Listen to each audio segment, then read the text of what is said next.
Muito boa noite para você que está conectado, conectada mais uma vez no Diálogos RDS. Pelo meu chapéu, você já tem mais ou menos uma ideia de quem vai colar, né? Sim, ele, Estevão Queiroga. Olha só, tô aqui, ó, trajado. Não é o mesmo estilo de chapéu? Não é. Porém, não deixa de ser uma homenagem. Quero dar meu boa noite para vocês que estão entrando. Olha aí, o Estevão já tá online também. Ó, já vou avisar que eu tô fazendo uma pizza, porque eu acabei de chegar da rua, me conectei e tô morrendo de fome. Então, eu vou mesclar entre conversas, comidas, risadas, reflexões. Muita coisa legal mesmo. Deixa eu ver se a minha conexão aqui tá legal. Vocês estão me ouvindo bem? Voltei. Me fala aí se vocês estão ouvindo bem a minha voz, se tá tudo ok, beleza? E quero dizer para vocês uma coisa. Faltam apenas 3 dias. Sim, 3 dias para o lançamento do meu primeiro curso chamado Dialogando, uma introdução às espiritualidades cristãs. Sabe aquela espiritualidade que muitas vezes falaram para você que era do demônio, que não era bíblica? Tem muita gente que dá muito nome para aquilo que não conhece e que não estuda. Pois é, eu preparei um curso que é uma introdução a várias espiritualidades que normalmente não são muito bem aceitas no meio tradicional. Eu vou falar sobre espiritualidade feminista, espiritualidade queer, teologia negra, teologia da libertação latino-americana, teologia da libertação indiana, teologia da libertação oriental. Então tem muita coisa legal, tem muita coisa boa. Eu quero convidar você a ficar de olho. Se você tiver dúvida, manda mensagem no inbox, porque dia 20 de maio é o lançamento e você não pode perder. Vamos estar juntos. Demorou? Deixa eu convidar meu mano aqui pra gente trocar uma ideia. Ele já... Espero que dê certo, espero que nós consigamos trocar aquela ideia massa. Eu adoro falar com o Estevão, cara. É muito bom, mano, muito bom. Ah, ele está de chapéu. Cara, eu tava de boné, mas eu vi que você tava de chapéu, que você falou assim, vou fazer em homenagem a ele. Eu falei, fui correndo pegar o chapéu. Mano, é pra você, é Ó, só aqui, pra ó. É verdade, ó. Eu tava de boné. Aí eu falei assim, não, ele falou que eu vou estar de chapéu, eu vou ficar de chapéu, então, vambora. Mano, que honra, que honra. Como é que você tá, irmão? Tudo bem? Ô, mano, tô bem, cara, graças a Deus, tudo tranquilo. Mano, valeu por ter aceitado pela segunda vez, né, velho? Daqui a pouco a gente pede música e você canta, né, mano? Exato, Porque, mano, exato. cara, Ah, você tá mano, bem? Onde você tá agora? eu tô aqui em casa, tô em casa. Na verdade, eu tô no meu escritório. Você tá em... Tô Onde você mora? Você mora em São Paulo? Você mora em Manaus? Ou você mudou? Como é que tá? onde você precisa que eu more? Essa é a pergunta. Eu sempre Você quer que eu pensei more? que você morasse em São Paulo. Até quando eu fui no Brasil, eu te mandei mensagem e falei, mano, vamos sair e tal. E Sim, você não estava em tá São em São Paulo. Paulo. Eu tô sempre em São Paulo. Eu sempre digo assim, para todos os efeitos, eu tô em São Paulo. Essa é uma boa resposta. Ok, ok. Mas Tá, eu tô sempre viajando. É porque, tá. é porque muita coisa tá vinculada a São Paulo, né? Ainda a presença da gente em São Paulo. Muitas coisas acontecem em São Paulo. Então eu por isso estou sempre em São Paulo, mas não estou sempre em São Paulo. Mas para todos os efeitos eu estou, porque daí se você para algumas coisas de trabalho ainda tem essa coisa da presença, né? Mas hoje com a internet você consegue passar um tempo longe, ficar em outro lugar, num lugar mais sossegado e ainda Bota estar fé. em São Paulo quando precisa, né? Até mais ou menos assim, a Tá, vida. mas o local onde você mora, o local não, o bairro não, mas assim, a cidade, o estado é um segredo ou dá pra dizer? Não é um segredo, essa é uma informação que não acrescenta em Vamos nada. parar aí, né? Mas eu gosto de dizer que eu sou de Manaus. Por exemplo, se você me disser que eu estou em Manaus, eu estou em paz. Porque você está em Manaus? Tô. Porque Manaus é minha terra. Apesar de eu ter Demorou. nascido na Paraíba, eu estou sempre em Manaus. Uma vez por mês, pelo menos, eu estou em Manaus, porque eu vou ver minha filha. Hum. Então, também posso dizer que estou em Manaus. Também estou muitas vezes em São Paulo. Enfim, é isso. Mas eu não... Porque senão as pessoas fixam uma informação, assim, sabe? Tipo assim, o Estevão está em tal lugar. Ah, Uhum. então não vamos convidar, não vou chamar para esse projeto, não vou chamar para aquele projeto. Isso acaba afetando, às vezes. Minha mãe Sério? tá na live, ó. Minha mãe, essa ideia. Olha Mãezinha, aí. linda. O nome que ficou famosíssimo, né, cara? Famosérrimo. Mulher virou álbum. Essa mulher virou Coisa álbum. linda, coisa linda, mano. Irmão, como é que você tá se sentindo hoje? Você tá bem? Você tá feliz? Você tá meio atribulado? Como é que tá seu coração, mano? Tô em paz, cara. Eu tô em É, paz. É, tô em paz, tô sim. Mas isso é uma resposta que parece muito fácil de dar, mas para mim ela foi muito demorada.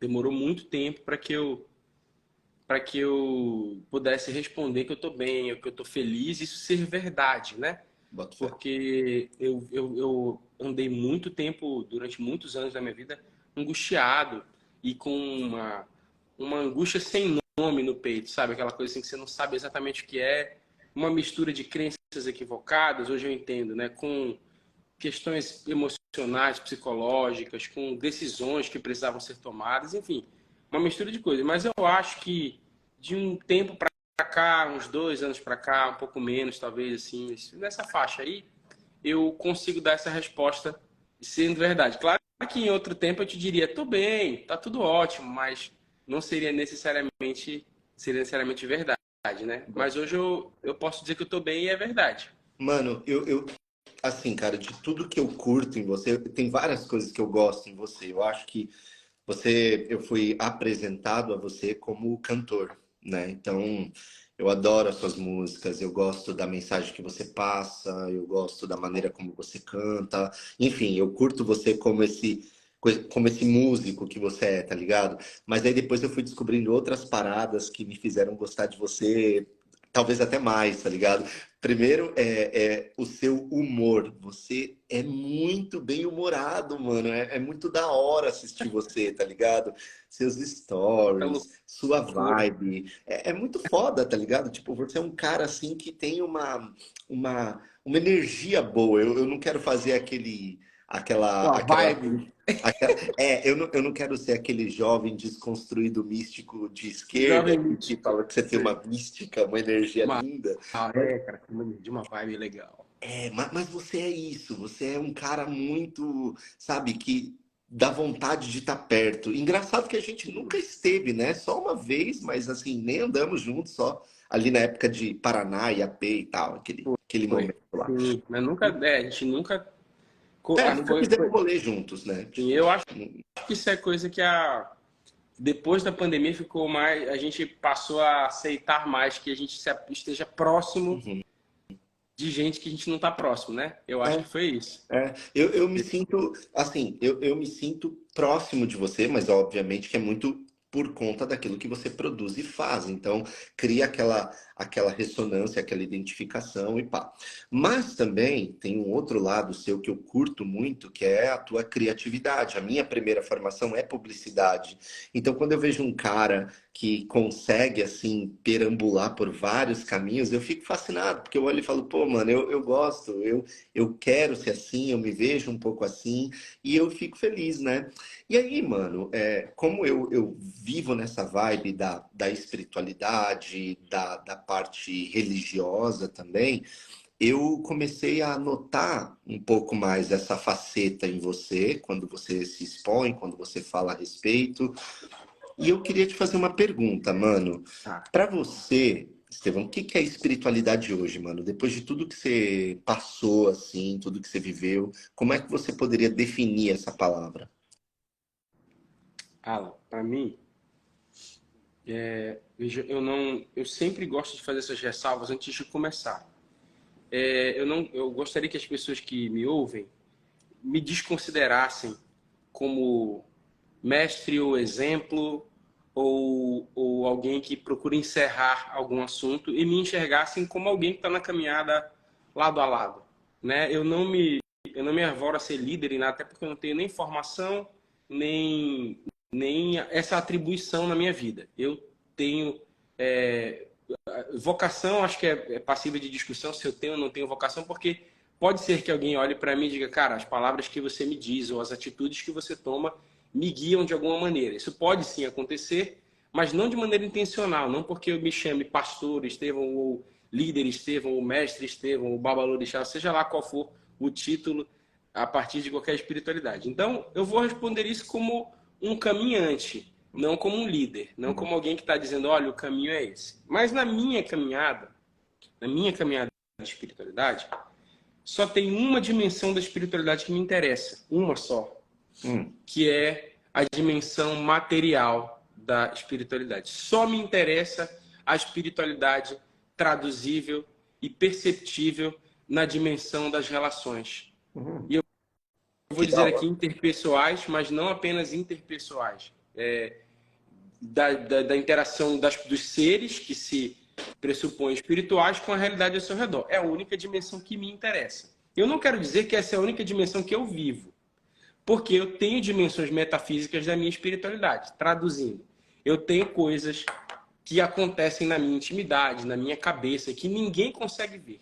No entanto, eu acho que para as pessoas que convivem comigo, a única dimensão que importa é como essa espiritualidade se traduz na vida delas. Só importa isso. Certo. Não interessa. Então eu posso dizer que na minha intimidade eu tenho contato com Deus e eu e Deus somos um. E eu tenho um coração conectado com Deus. Se eu desligo esse Wi-Fi da oração e sou um escroto, não interessa a ninguém o que eu falei dentro dessa oração. Bota fé. Então eu prefiro 1000 vezes... quer dizer, eu não me incomodo de ter alguém que entenda o transcendente de uma maneira totalmente diversa da minha. O que você chama Deus de outro nome? Eu nem em Deus acredito, eu nem nada. Se na nossa relação há respeito, há acolhimento, há cuidado com as dores, sabe, com o meu sofrimento, o meu sofrimento é acolhido, as minhas feridas são tratadas, não me interessa o que tem da porta para lá. Isso eu acabei chegando a essa conclusão por duas frentes.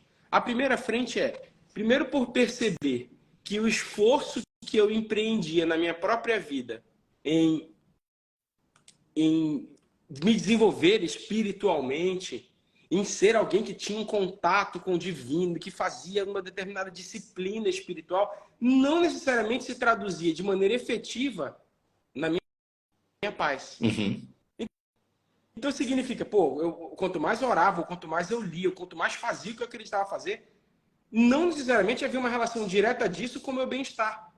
Ou com a qualidade das minhas relações. Eu percebi que essa relação não era diretamente proporcional. Então, eu podia estar orando muito, fazendo muita coisa e tal, e sofrendo profundamente, e não sou do tipo que vai ficar glorificando, não, está sofrendo porque está no caminho. Quer dizer, essa ideia para mim é uma loucura, e ela justifica, inclusive, a nossa inação diante do sofrimento dos outros. Então eu tenho... Ou necessariamente ter que caminhar rumo ao sofrimento se quiser acessar algo transcendente, né? Então, transcendente tem que caminhar para o sofrimento. Eu não consigo acreditar, isso não casa para mim, com a ideia de um Deus, da maneira que pelo menos nós compreendemos Deus, né? E o segundo motivo que me fez chegar a essa conclusão, Alan, foi a relação com outras pessoas. Então eu cresci numa realidade religiosa que tinha pessoas profundamente pias naquilo que consideravam ser a fé adequada. Então eu cresci numa tradição religiosa que dizia: você não pode comer determinados alimentos. Então eu conhecia pessoa que não comia queijo, que não comia leite, que não misturava verdura com fruta, que ia no mínimo no fiozinho do cabelo, nem ovo, porque tem hormônio, não sei o que, nem comia carne, não pegava numa caneta no sábado e era uma pessoa que acordava 4 da manhã para fazer oração, e que fazia jejum, e que não ouvia música de não sei o que, que não usava esmalte, que não tocava bateria, mas que era uma praga. Eu conheci muitas pessoas assim. Aliás, parece que é quase uma coisa que anda junto. Parece que quanto mais essa pessoa é impecável e tica todas as caixinhas dessa perfeição, mais insuportável ela é. Desgraça a vida de quem está ao redor, dos amigos, dos parentes. Então eu vi pessoas extremamente religiosas e amorosas começarem a balançar a cabeça e levantarem e saírem da igreja na apresentação do meu filho, porque eu cantei uma música em homenagem ao meu filho, mas essa música, que era uma música infantil, usava metáforas para falar das coisas, e eu contava como se fosse uma floresta, e um bebê nascendo naquela floresta, e eu represento Deus como um leão nessa floresta, mas como eu não uso a palavra Deus na música, essa pessoa balança a cabeça e sai da igreja, olhando para mim. E é parente meu. Então, quando eu creio, vejo nesse ambiente onde essas pessoas, cara, beleza, tá em dia na alimentação, tá em dia na oração, tá em dia nas leituras, mas eu vejo que isso não se traduz em algo que produza paz, amor, perdão, justiça, tolerância, mas se torna uma pessoa uma pessoa que se ira com facilidade, uma pessoa que briga, uma pessoa que está sempre com inimizades e com pontes sendo rompidas. Olha assim, cara, honestamente, não me interessa o que acontece da tua porta para dentro. A mim não interessa. A você pode interessar. A você pode fazer toda a diferença. Eu acredito que faça. Mas se o que se traduz dessa intimidade para cá é dor, é ferida, se o que se traduz para cá é violência, não me interessa o que tem para lá. Então, a espiritualidade que me interessa hoje é a espiritualidade que da porta para cá se traduz em ações que tornam a vida mais suportável, que diminuem as dores, que constroem pontes e não muros, que acolhem as pessoas que sofrem. Então, é isso. Então, não me interessa. A pessoa do lado de lá ela chama de Cristo, de qualquer outro nome que ela quiser chamar, dizer que ela é cristã, que ela não é cristã, que ela é isso, que ela é aquilo. Eu nem discuto. O cara diz para mim que eu não sou cristão, eu concordo. Você é um falso cristão. Eu digo, é verdade, mas eu não estou mandando você a merda. Eu sou um falso cristão. Você tem razão. Essa é uma discussão real do meu inbox. Vá a merda. Aí fala assim, poxa, mas por que eu tenho que ir a merda? Não, porque você é um idiota, não sei o que, tá, mas por quê? Porque você é um falso cristão. É verdade, eu sou um falso cristão, mas eu não estou mandando você a merda. Então percebe? Não me interessa se eu sou falso ou verdadeiro cristão. Porque o que está acontecendo da porta para dentro eu não estou nem vendo, irmão. Eu nem sei o que aconteceu da porta para dentro. Eu posso me trancar no meu quarto, ficar vendo Netflix, sair e dizer que eu orei. Te interessa?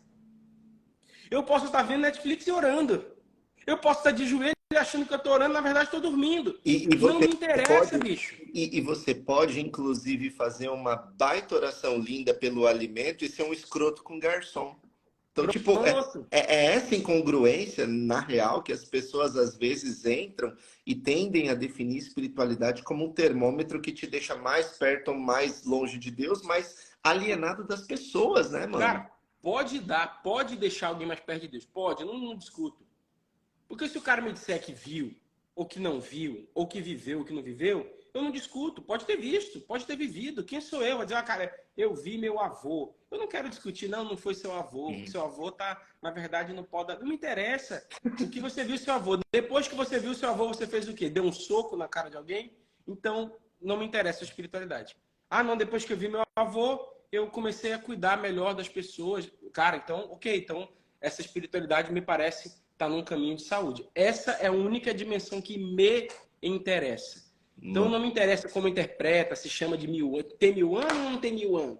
É predestinado ou escolheu? Isso aí, para mim, parece discussão de fã do Senhor dos Anéis, sabe? Quem que veio primeiro? Não sei, o Tolkien criou primeiro essa ou aquele? Parece uma loucura. Parecem pessoas discutindo, porque, no final das contas, o que interessa pra gente, mano? O que interessa no final das contas, né? Então, essa dimensão pro lado de lá é tanta opinião, é tanta gente que diz que é de um jeito, tanta gente que diz que é de outro, tanta gente discordando. Eu tenho a minha própria visão, eu tenho a minha visão. Eu sou um não seísta. Eu digo que eu sou um não seísta. Eu não sei. Então, a maior parte das coisas eu não sei. Mas eu creio de algumas maneiras, eu entendo, eu enxergo algumas coisas, mas daqui no campo da realidade só me interessa o que a gente traduz. Então, pouco me interessa o que tu faz na tua porta. E a mim não interessa. Interessa o que eu faço na minha porta fechada. Mas se isso também não está me trazendo paz, então acho que eu estou num caminho equivocado. É isso. Então, para mim, é o que me traz paz e o que produz paz para fora de mim. E o que produz paz dos outros para mim. Essa é a espiritualidade que me importa. Massa demais ouvir isso, sabe, mano? Porque tira um pouco esse estigma de uma espiritualidade distante do mundo, né? Que você quase que obtém ela pelo tanto de tempo que você passa de joelho, mas não se concentra no tanto de tempo que você passa cuidando das pessoas, tá ligado? Tipo, é uma abstração, né? Uma abstração realmente. Eu vi isso de você, faz sentido, porque você está se relacionando com pessoas o tempo inteiro, através da tua música, através do teu contato social, através da sua história, da tua vida. E não poderia ser diferente com alguém que pensa a vida da maneira como você, pelo menos, demonstra pra gente, na sua arte, naquilo que você revela. Agora, mano, nem sempre foi assim, né, velho? Tipo, se eu não estou enganado, é, as nossas construções de compreensão do espiritual, da religiosidade ou da fé, enfim, elas seguem num processo de abertura. Elas começam, talvez, de uma forma um pouco mais restritas, mais dogmáticas, e elas passam para uma situação de observar a espiritualidade no mundo, né? Não ter medo mais do mundo, mas se abrir para ele, né? Eu queria perguntar, mano, para você. Eu sei que é sempre um processo. É difícil falar assim, não, foi nesse momento que mudou tudo. Não é isso que eu quero. Mas se foi, beleza, você pode falar também. Só que o que eu queria saber é o seguinte: quais foram os marcadores, Estevão, que você consegue se lembrar, mano, que fizeram você parar de pensar como você pensava para como você tá pensando agora, tá ligado? Por que que eu acho importante fazer essa pergunta, irmão? Só para justificar, porque é importante a gente reconhecer quais foram os elementos que atuaram como despertadores para nós. Os elementos que fizeram a gente perceber a vida de um outro jeito. Eu venho, sabe, Estevão, de uma realidade, mano, conservadora, de uma realidade fechada. Eu nem acho que o conservadorismo é o problema, o ódio é o problema, a intolerância é o problema, que pode estar tanto de um lado conservador quanto também na cabeça de alguém progressista. Não, não coloco em maniqueísmo, sabe? Um muito bom, outro muito ruim. Não. É, Mas existe aquele caminho que vai descortinando, vai tirando um pouco aquilo que a gente tinha de imagem concreta e vai fazendo a gente imaginar a fé, a religião, a espiritualidade por um outro prisma. Você lembra quais foram, assim, mano, alguns marcadores para você que fizeram mudar tudo, assim, ou muita coisa? Enquanto isso você fala, eu vou pegar minha tá, pizza. Vem comigo, vem comigo. tá. Essa pergunta é interessante porque você não coloca o marcador, um fato, né, específico, mas um conjunto de coisas. Eu gosto de entender, Alan, tem várias metáforas interessantes. Aqui, para quem gosta de série, de cinema, essas coisas, eu até recomendo. Tem duas séries que eu acho que são interessantes, para quem gosta São duas metáforas que eu acho que se aplicam muito ao processo de pertencimento à religião. Um é aquela série Olha Westworld, a a primeira temporada. pizza, olha a minha Que pizza, delícia, cara. Estevão. E essa aí, independente do sabor, é uma verdadeira pizza italiana, porque está sendo É, feita na Itália. ela Então, é. Vai falando, vai falando. então essa série Westworld, a primeira temporada, tem uma história do labirinto. Eu não vou falar muito não, mas o labirinto como um despertamento de consciência, né? Uhum, Quase como se você chegasse no centro de um pensamento, de um sistema, e aí isso desconstrói o sistema de alguma maneira. É quase certo. como se fosse, se você levar o cristianismo mesmo a sério, você percebe que tem alguma coisa errada. Se você levar a sério o que você está estudando efetivamente ali, é como se a partir do próximo do próprio cristianismo você pudesse ir além do cristianismo. E vai. Porque Uhum. você chega ao centro do cristianismo, descobre Jesus e descobre que Jesus não é cristão. Então, não, se você leva a sério, você desconstrói a prisão que você foi colocado. Então, acho que outra é muito interessante, é uma série chamada Ruptura, né? Que eu acho que ruptura é uma das metáforas mais ricas que eu já encontrei para sistemas religiosos. Para mim, ela é sobre muita coisa, mas ela é muito sobre sistemas religiosos. Eu tô falando isso porque me veio, enquanto você falava, a ideia de que foi a partir do próprio sistema, de levar a sério o próprio sistema, que eu vi percebendo o quanto que o sistema, de alguma maneira aprisionava. E é muito louco, porque eu queria diferenciar o que a minha mente entendeu do que meu coração sentiu e do momento em que eu passo a me permitir viver de acordo com aquilo que a minha mente compreendeu. Porque, veja, há muitos anos, Alan, eu compreendia, já há mais de décadas, eu já compreendia certas coisas de uma maneira que eu considero semelhante à maneira que eu penso hoje. Hum, E isso se traduzia na minha maneira de acolher pessoas diferentes de mim. certo. Então, para dar um exemplo qualquer, de uma coisa que não é uma prática minha, mas só para exemplificar. Eu podia, há muitos anos, entender que eu poderia sentar numa mesa com uma pessoa que bebe. Ok. Porque levando a sério a própria doutrina na qual fui criado, que ela vai e te diz assim, não, mas a Bíblia é a palavra de Deus. Então você vai ler a Bíblia diz, Deus deu vinho para alegrar o coração do homem. A partir daí não tem o que discutir.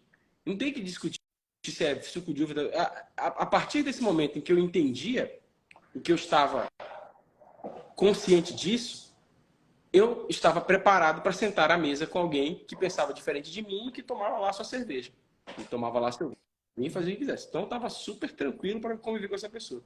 Então, usando um exemplo de uma coisa que eu não faço, porque eu não tenho o hábito de beber, entre eu aceitar uma pessoa que bebia e eu me perdoar no dia em que eu tomasse um gole de alguma coisa, tem um pulo gigantesco. Uhum. Então tem coisas que a tua mente sabe antes do teu coração. Nossa, Então, por exemplo, que massa isso. Tem coisas que a mente sabe antes do coração?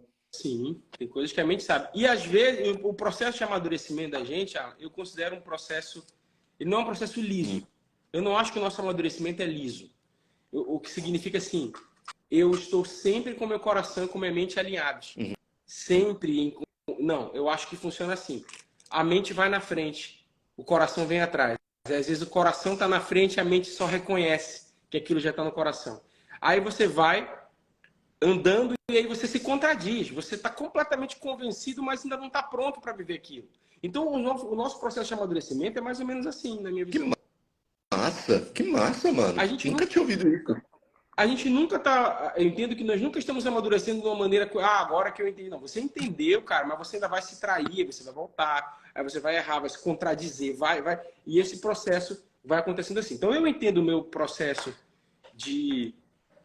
eu entendo de amadurecimento e eu vou dizer por que amadurecimento a partir de qual perspectiva. Porque alguém pode julgar que amadurecimento é aperfeiçoamento, né? Ou tornar-se mais fiel, tornar-se mais pio, mais puro a partir de uma determinada perspectiva. Eu vou chamar de amadurecimento aqui saber o que quer.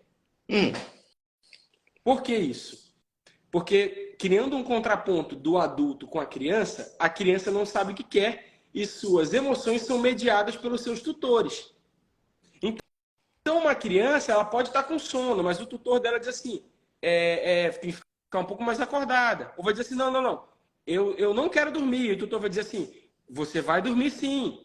Aí o tutor, eu tô bravo com você, a criança não tá brava comigo. Então, as emoções da criança são miscuídas com as emoções do tutor, do cuidador dela. boa. Quando você se torna adulto, o que acontece é uma independência emocional. Então, quando eu me tornei adulto, não só emocional, financeira, emocional, você se torna tutor de si mesmo. De modo que eu tô bravo com você, cara. Você tá bravo, mas esse é problema seu. Eu tô de boa, tô seguindo minha vida. Percebe? Que quando a gente se Massa. torna adulto. Só que veja, nosso processo de amadurecimento não é um processo liso. Eu posso ser adulto em alguns aspectos e infantil em outros. Então, o que eu estou chamando aqui nesta conversa de maturidade ou de amadurecimento espiritual? Saber qual é a minha espiritualidade, saber qual é o meu caminho espiritual e parar de mediar os meus desejos da minha espiritualidade ou as minhas ações da minha espiritualidade pelo que terceiros me dizem que eu devo ou não devo fazer. Então, isso eu Putz, considero maturidade.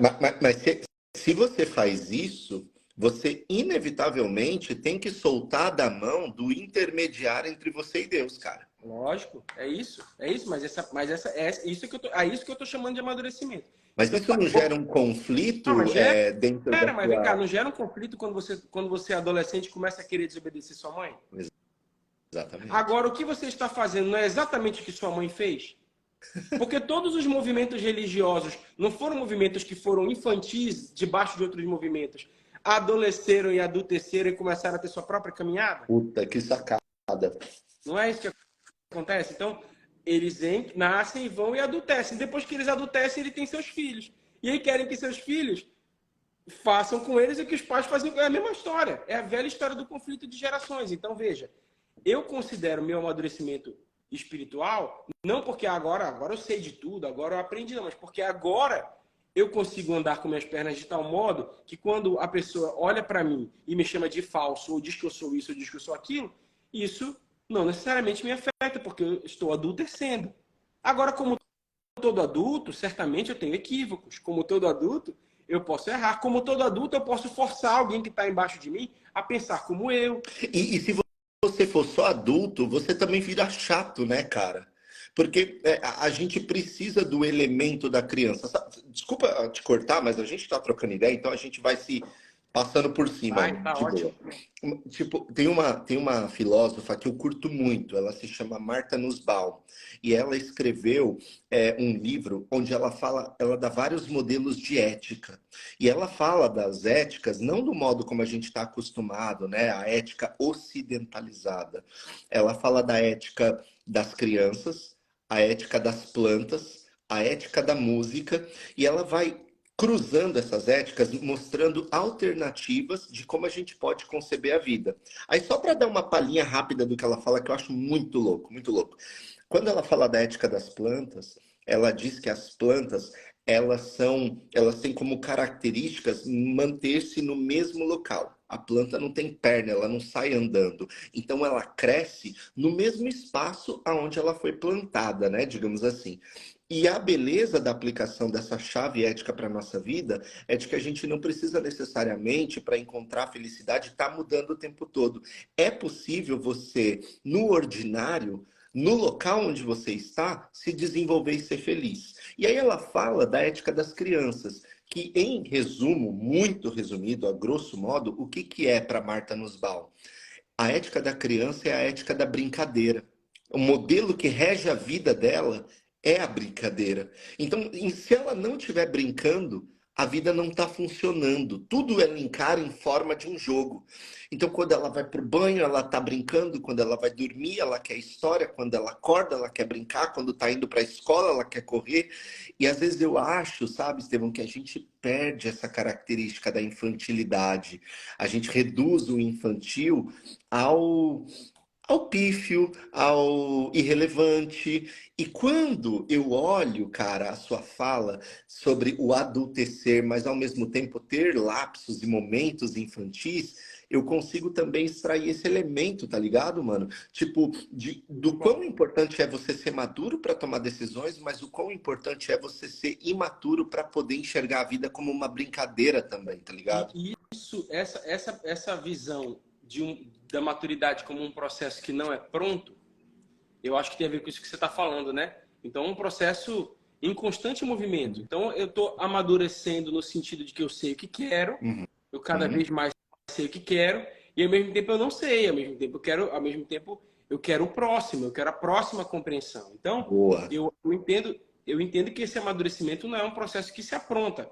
Principalmente quando a gente está falando de espiritualidade, que é uma faceta da nossa existência, onde a gente tangencia o intangível, né? Quer dizer, como é que eu vou falar do que eu não sei? Como é que eu vou afirmar agora o que eu ainda não descobri? O que está lá na frente, o que eu ainda vou ver, o que eu ainda vou viver? Mano, Como é que eu vou descrever o indescritível? Como é que eu vou dar nome para o infinito? Não tem sentido. e, Como é que eu, né? E é tão louco que a gente sabe disso porque a gente conviveu em espaços e ambientes assim, em que Deus é quase que decodificado por completo. É capaz, se Deus resolve não fazer aquilo que a gente diz que ele vai fazer, é capaz dele errar e a gente tá certo, É, mano. eu acho isso muito louco. Como é que a verdade pode ser como é que a verdade pode ser um conjunto de informações? Como é que a verdade pode ser uma coisa compreendida cognitivamente? Significa que quem tem um poder cognitivo maior consegue absorver mais de Deus? Não tem o menor sentido, isso não tem o Uhum, menor cabimento. uhum. Então, como é que uma mente limitada pode descrever o ilimitado? Né? Para mim, então, por isso que eu me coloco como. As pessoas me perguntam, eu consigo, sou não seísta, porque realmente minha religião parte do conceito que eu não sei. E, portanto, eu afirmo categoricamente que eu estou errado. Eu estou errado. Eu não sei exatamente no que, porque se eu soubesse eu já não estaria. Foda, muito bom, muito Mas bom. eu sei que eu estou, ponto. Estou errado. No que eu não sei, mas eu vou descobrindo aos poucos. E aí que eu estava te falando uma coisa muito interessante sobre religião, que eu penso é o Hum, seguinte, em relação à minha visão de religião, né? O grande vilão da minha vida sempre foi culpa. O grande vilão da minha história foi culpa. Só que essa culpa não está necessariamente ligada apenas à religião.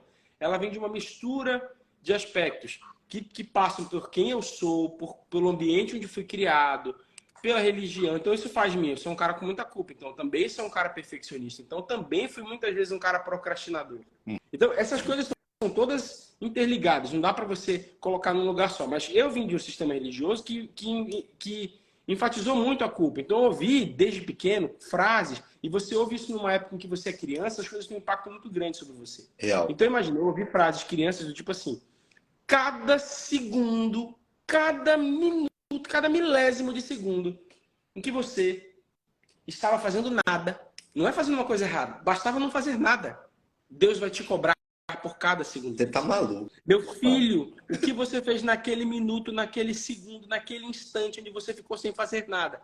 Cara, isso para um garoto como eu, criativo, desatento em alguns momentos, com o foco alternado em muitas coisas, descobrindo a realidade, cara, isso foi atormentador. Com certeza. Ó, Com certeza. atormentador. É Era um golpe, era coisa para morrer, assim, cara. Eu dizia, eu tive aí, Alan, eu desenvolvi um hábito com 8, 9, entre uns 8 e uns 12 anos, eu desenvolvi um hábito de a cada 5 minutos eu pedia perdão por todos os meus pecados, mentalmente.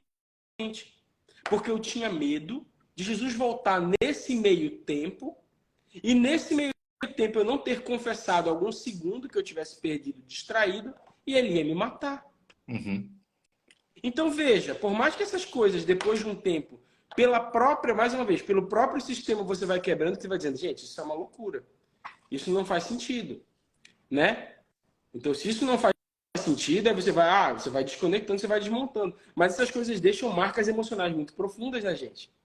Então, você ouvir de um pastor te dizendo que quando você se masturba é um demônio que tomou conta do seu corpo, um demônio tomou conta do seu corpo. E aí você se masturbou. Sendo que o próprio pastor não tinha dignidade de olhar para você e dizer assim, e esse demônio toma conta de mim. Pelo menos umas 3 vezes na semana. Aí, beleza.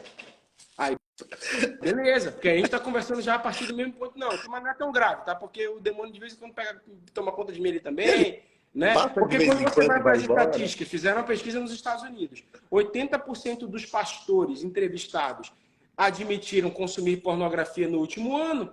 Admitiram. Então, assim, vamos bater um papo mais honesto sobre isso.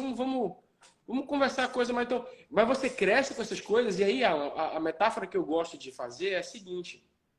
Imagina que você cresce e te apresentam essa caixinha aqui, tá? E dizem para você que dentro dessa caixinha aqui tem um monstro, tá? Imagina você falar isso para uma criança, tem um monstro na caixinha. E a criança, meu Deus, é a caixinha do monstro. E a criança é ensinada que ela não pode encostar na caixinha. Ela não pode tocar na caixinha de jeito nenhum, não toque. Tem um monstro aqui dentro. Aí um dia te mostra uma pessoa sem um dedo e dizem assim, ó, esse cara perdeu o dedo porque ele botou ele na caixinha. Tá vendo esse cara aqui? Ele colocou o dedo na caixinha. Só que conforme você vai crescendo, você conhece outra pessoa que não tem o dedo. Você pergunta, você colocou o dedo na caixinha? Ela diz, não sei nem que caixinha você está falando. Depois você encontra uma outra pessoa que disse, cara, eu coloquei o dedo na caixinha. Você vê, ele não perdeu o dedo. Aí você diz, mas como assim? Você colocou o dedo na caixinha, era pra você ter perdido o dedo. Aí você começa a ler livros sobre a caixinha. Aí alguém te diz, cara, na verdade não é assim. A caixinha é só um símbolo, não tem nada na caixinha. Você abrir a caixinha, não tem nada. Aí você começa a ver as pessoas abrindo a caixinha. Aí você convive com pessoas que abrem, até que um dia você finalmente cria coragem, vai lá e abre a caixinha. E você vê que é só uma caixinha que tem um óculos dentro, não tem nada. É só uma caixinha. Mas não importa. Toda vez que você vê essa caixinha, você se caga de medo. Porque por mais que a tua consciência tenha sido convencida de que aquilo é só uma caixa de óculos, você foi treinado para sentir medo daquilo, cara. Do mesmo jeito que se amarra um elefante numa corda, num pauzinho desse tamanho. Porque você é condicionado a sentir medo daquilo. Então os símbolos da religião, a síndrome do elefante preso, os símbolos da religião são tão fortes que mesmo quando você se convence mentalmente, você ainda entra no elevador e pensa, é hoje que Deus derruba o elevador. E aí, quando você junta isso com quadros psicológicos de ansiedade, quando você junta isso com outras questões pessoais, cara, isso se torna insuportável. Então os pensamentos intrusivos se tornam insuportáveis, cara. E foi uma série de coisas. Então, por isso que eu digo, tem coisas que a minha cabeça sabia, que meu coração veio um dia desse veio dizer, tá tudo bem. Então você tá saindo de casa, tá tudo bem, tua família tá bem, tá tudo legal, tá tudo certinho. E você dizendo, é hoje que o carro derrapa. E todo mundo morre. Quando estiver no avião, lá voando, vai todo mundo morrer.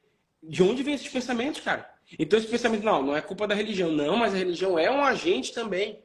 É também um agente. Sobretudo quando ela se vale de coisas que ela sabe que os líderes sabem não ser verdade, mas é conveniente que se mantenha o peso. É conveniente que se diga que quando você entra num lugar, seu anjo fica na porta. Pô, seu anjo fica na porta, bicho. Então, o desespero.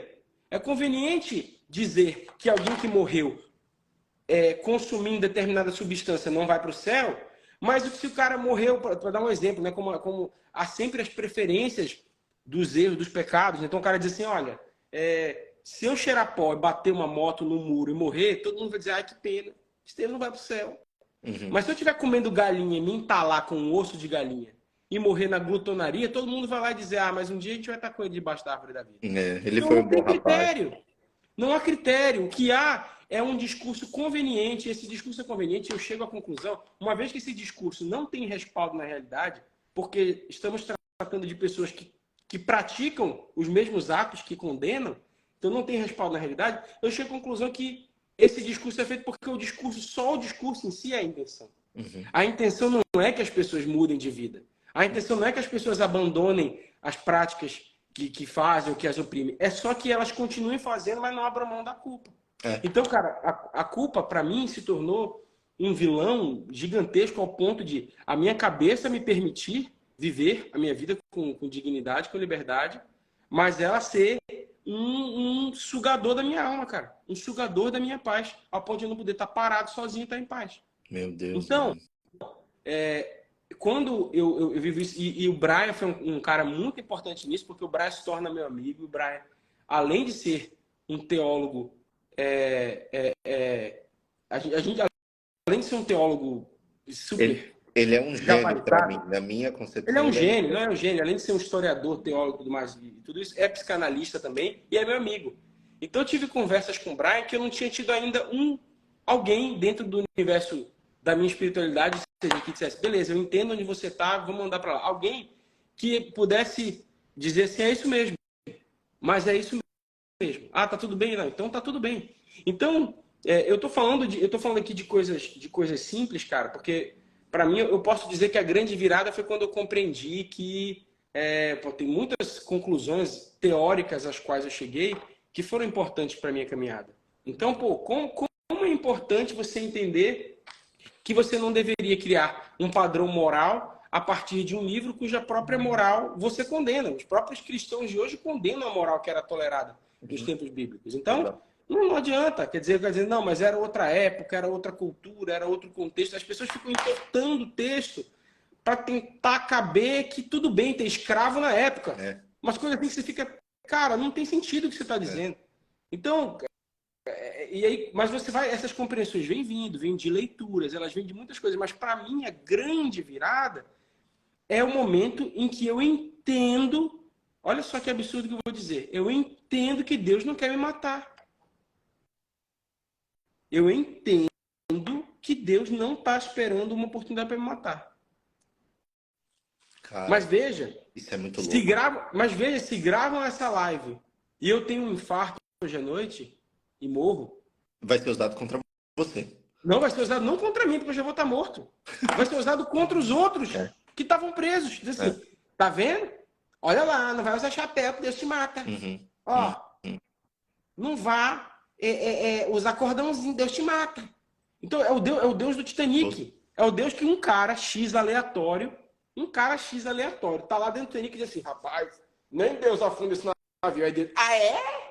Não afundar não? Presta atenção que eu vou matar. Eu vou matar 3.500 pessoas por causa dessa piada. É um Deus mesquinho, porque ele não suporta ser desafiado, que ele tem que provar de uma forma tão supremacista a força dele que ele aniquila qualquer um na cabeça e obviamente que eu estou transmitindo uma visão extremamente estereotipada que muitos nutrem desse Deus, mas é um Deus que não suporta ser contrariado. Não, Eu cara, queria...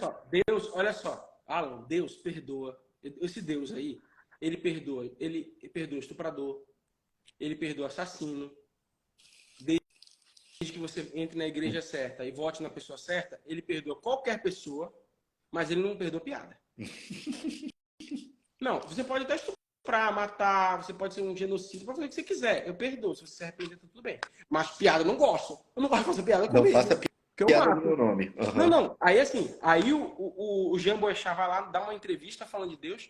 Aí Deus espera. Não vou te matar hoje, não. Não, daqui a 7 anos e 15 dias eu te mato e mato junto o piloto do A helicóptero. vingança é um prato Porque você era ateu. frio. Não, e é que nem esse Deus mata o Niemeyer também, né? Porque o Niemeyer é ateu. Aí ele diz, eu vou te matar. Só que o Niemeyer faz 30 anos. Não, tudo bem, espera mais um pouquinho. 40, não tem problema. Vou esperar. Aí vai lá, 90 anos. Não, peraí que eu vou te matar, já. Aí Niemeyer faz 95 anos. Não, ainda não. Eu não. Aí ele faz 99 anos. Ei, 101, 102, 103, 104 anos, Deus vai lá e pá! Mata ele do nada. Pronto. Chegou a hora. Chegou a hora, 104 anos. Uma hora... Então, cara, eu acho uma loucura que as pessoas tenham criado realmente a imagem desse Deus assassino. É um Deus que, se você tira a ideia de que Deus mata as pessoas no final, não se sustenta essa visão diferente. Então, para mim, foi atormentador. A ideia de que, porque eu me masturbei no banheiro, eu vou morrer. Porque eu desejei a pessoa que não era para eu ter desejado, Deus vai me matar. Porque eu comi determinada coisa, porque eu fiz determinada coisa, então ele vai me matar. E ele pode me matar agora, como ele pode me matar daqui a 10 anos, porque ele ficou chateado por causa de uma coisa que eu falei nessa live. Então, essa ideia, por mais que ninguém fale com essas palavras, ela é o subtexto de tudo. Ela é o subtexto por trás de tudo. Então, as pessoas, quando chegam assim, dizem assim, você está brincando com coisa séria. Aí eu pergunto, então Deus vai me matar? Aí a pessoa ela não sabe para onde ir. Porque no fundo é isso que ela está querendo dizer. Deus vai te matar. Não, porque ele sabe, ele é justiça. Ele é amor, mas ele é justiça. Ah, então ele vai me matar? Você tem que... Eu gosto de perguntar desse jeito. Então você está dizendo que ele vai me matar? Eu gosto de perguntar assim. No final é isso. No final é isso. É essa ideia assustadora. Então isso é feito para aprisionar mesmo, para te deixar mesmo assim, ó, morto. Como disseram aqui. É morte em vida. É isso que eu ia resgatar aqui do comentário. Então, morte em vida. Finalizando, a gente já falou 1000 coisas, mas finalizando. A grande virada para mim é entender que esse Deus não é Deus.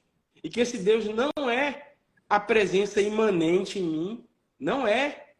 Esse Deus é uma ideia que é utilizada e que é propagada para manter pessoas, como minha amiga Andréa está dizendo aqui, sob controle.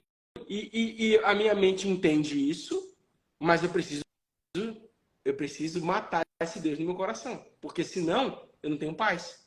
Eu fico no fundo sempre dizendo, quando é que vem a chicotada? Essa é a grande virada. Mano, tem várias coisas legais para colher da tua fala, porque é uma fala extensa, que abarca muita coisa. Mas teve uma em especial, duas na verdade. Me ajuda a não esquecer. A primeira eu vou falar imediatamente, a segunda tem a ver... Boa, garoto! Boa! A segunda tem a ver com esse mecanismo do medo, né? Que foi o que aprisionou você, o que condicionou você dentro desse campo de mentalidade até que você saísse. Mas a que me chamou muita atenção foi quando você menciona aquele conceito de que tudo, exatamente tudo que você pensa, que você faz, que você imagina, está sendo anotado, computado, sabe, armazenado e vai ser usado para avaliar você no final. Vai ser usado para definir a sua salvação e perdição. A gente sabe de onde vem esse texto, a gente já ouviu 1000 vezes. Eu nem preciso resgatar quem disse isso. Até porque muitos dizem, hoje eu acho que é de domínio público no campo religioso. Eu nem poderia atribuir a um autor ou um autor. A imagem do telão no final dos tempos, né? É isso. Agora, cara, olha só. Eu convido você e as pessoas que estão aqui a refletirem conosco, né? Comigo, com a gente. Esse Deus pintado, bordado e apresentado para nós como um Deus que dá conta de tudo, que está anotando tudo, que envia anjos relatores para que armazenem tudo que foi feito e falado, ele me transmite algumas coisas, sabe, mano? A primeira delas é, se nós temos um amigo ou uma pessoa que a gente ama muito, pode ser esposa, pode ser o marido, parceiro, a parceira, o colega, o irmão, a irmã, a gente sabe que num determinado momento nós precisamos, por mais que amemos essa pessoa, de distância. É impossível, é impossível, pelo menos na minha experiência até aqui, Estevão, eu amar muito uma pessoa e viver 24 horas, 7 por 7, 365 por 365 dias no ano, colado com ela. Se eu tenho uma pessoa assim, que não me deixa ir no banheiro, que não me deixa dar uma respirada e sair, espairecer, passear em outros lugares, eu sinto que eu não tenho um amigo, eu não tenho uma parceira, eu tenho um fiscal, eu tenho um tutor. A ideia que me foi apresentada de Deus é de um Deus que nunca vai me deixar sozinho. E ela é bonita num primeiro momento, porque você não quer se sentir abandonado nem desamparado. Mas ao mesmo tempo, Estevam, eu acho perigosa, porque se eu nunca vou ter a oportunidade de passar um tempo comigo mesmo, isso significa que eu jamais terei liberdade. E aí, quando eu confronto isso com o Deus que hoje eu estou conhecendo de uma forma diferente, eu entendo que esse Deus, ele tá comigo, mas ele também me deixa caminhar às vezes sozinho. E esse caminho sozinho é importante também para a maturidade. É importante para reflexão, é importante para processar algumas coisas dentro de mim, tá ligado? Porque se ele tá sempre, ininterruptamente comigo, dando conta de tudo que eu tô pensando, de tudo que eu tô falando, de tudo que eu tô, sabe, imaginando. Mano, que terror! Que terror, cara! Eu entendo isso, até porque tem uma coisa curiosa no que você fala. Algumas coisas que são pregadas, para mim, não se encaixam na realidade. Não se sustentam na realidade. Pensa comigo, Alan. Para mim sempre foi muito difícil de entender. Então, como é que a ideia de um Deus, da maneira que nos é pregada, da maneira que é falada, que você diz, ó, Deus tem um Deus, ele é presente, ele é amigo, ele está ao teu lado o tempo todo, ele está contigo o tempo todo. Cadê, cara? Cadê, cara? Então, se a figura é pai, se a figura é pai do jeito que as pessoas falam, né? Pai do jeito que as pessoas falam, que pai é esse? Imagina meu filho dizendo assim, papai, me ajuda. Eu digo assim, vou te mandar uma carta pelo teu irmão e Uhum, você vai ter que interpretar do jeito certo. Se você interpretar errado, eu te mato. Não, uhum. mas eu vou te mandar, não, eu vou te mandar uma carta pelo teu irmão. Você tá lá? Você quer minha resposta? Já tá lá na carta. Mas papai, eu não sei como é que eu faço na escola. Deixei tudo na carta, meu filho. Então, isso não funciona, bicho. Isso não existe. Exato. Então não existe. A gente precisa encarar a solidão, mano. A gente precisa encarar que a gente não tem resposta mesmo. É? Então a gente está mesmo andando no mistério, sem saber, sem entender, e vem sinais. E aí a comida, ele é um pai que sustenta, mas a comida às vezes chega da mão do outro, chega por Uhum, debaixo da porta. uhum. Não é da maneira que eu compreendo. Então as pessoas não admitem a realidade dos fatos. É que é difícil, dá medo de você questionar Dá a medo. realidade, mas para mim é Dá medo. real, cara. Então eu compreendo que eu não sei. Ah, mas você não tem essa fé, você falta fé, você tem que acreditar. Cara, tá bom então falta. Tá Uhum, tudo bem, não tem problema de dizer que faltou fé para mim. Não tem uhum, problema, tá? Então faltou. O fato é, eu não sei, eu não vejo, eu não entendo. A maior parte das coisas eu não entendo, mano. A maior parte das coisas eu não entendo. Eu acho que é muito conveniente certas mensagens são muito convenientes, mais convenientes para os sistemas religiosos do que para as pessoas.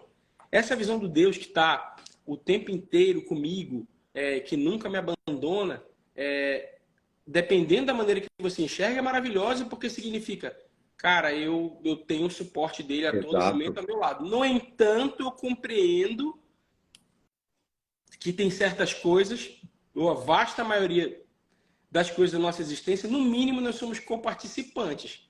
No mínimo eu tenho que mexer minha perna, e meu braço e minha boca. E eu sou dotado de capacidades, eu posso atribuir essas capacidades a Deus. Mas isso pode ser invertido para o lado de ele está te vigiando, ele está te vendo, está anotando, como você bem colocou. Uma outra visão que eu acho importante ainda dentro disso, ainda dentro das imagens que são construídas de Deus, eu tenho uma amiga que tem um namorado. Esse namorado, ele é perfeito, Alan.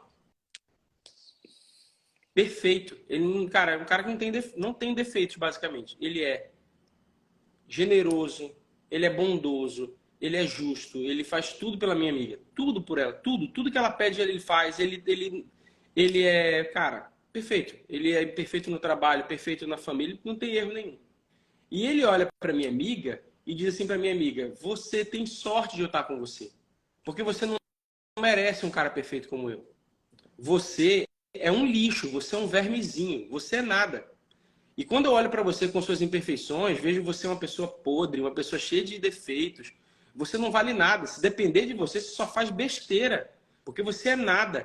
Mas eu te amo. Você tem sorte de eu te amar. E porque eu te amo, é que você tem alguma sorte na vida. Porque o que você merecia era morrer. Eu mesmo deveria te matar. Mas eu te amo tanto que eu acho isso. Ah, eu tô aqui porque eu te amo. Porque eu escolhi te amar. Porque merecer mesmo você não merecia. Você merecia que eu te matasse.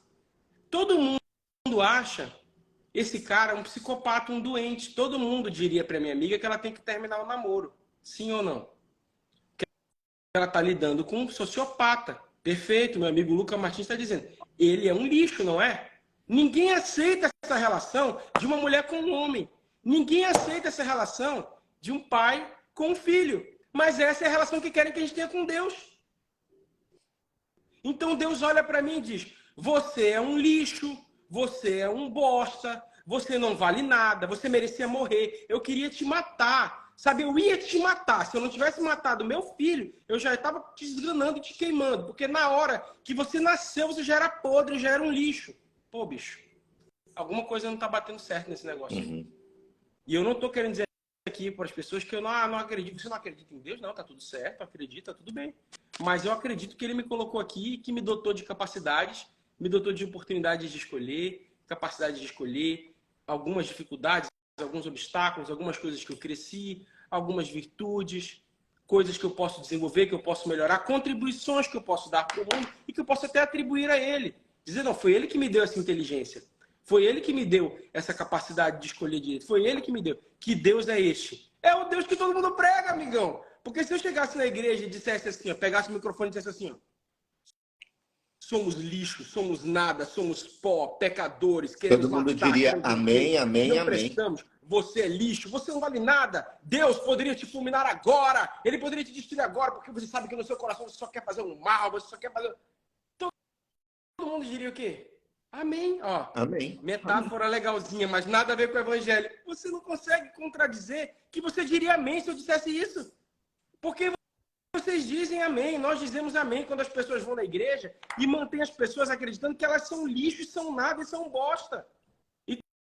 Então é conveniente para quem que as pessoas se achem bosta? E não que elas se achem capazes de mudar a vida delas um pouquinho, de tomar escolhas melhores para a vida delas. Então o cristianismo sem autorresponsabilidade qualquer.